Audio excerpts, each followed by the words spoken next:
Sufism is a word that's only about 200 years old.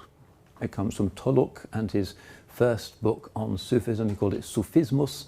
He was talking about a kind of pantheistic Persian theosophy that he thought he'd found in his rather poorly translated versions of Hafiz and Sa'di. And he invented this word Sufism. The ulama of Islam never did. He turned it into an ism.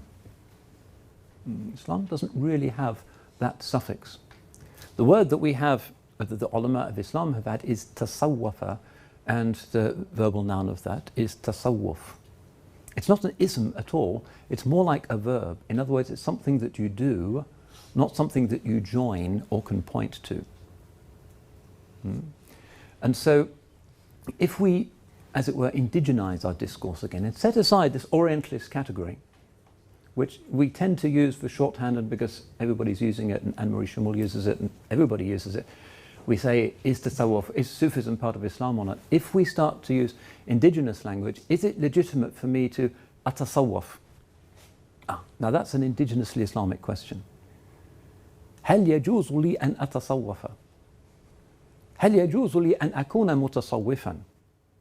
Now we're in the Islamic semantic range, and we can start to see what an indigenous, authentic Sharia response to this question might start to look like.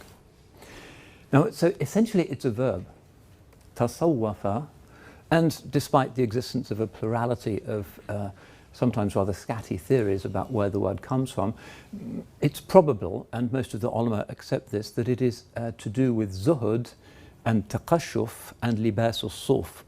So Abu Sulaiman al-Darani, one of the great imams of the Tabi'een in Syria, used to say that libas al-sufi dhullu nafs. To wear wool is a way of crushing the ego. And to wear wool, well, we know that the Holy Prophet ﷺ sometimes wore mantles and robes that were made of wool.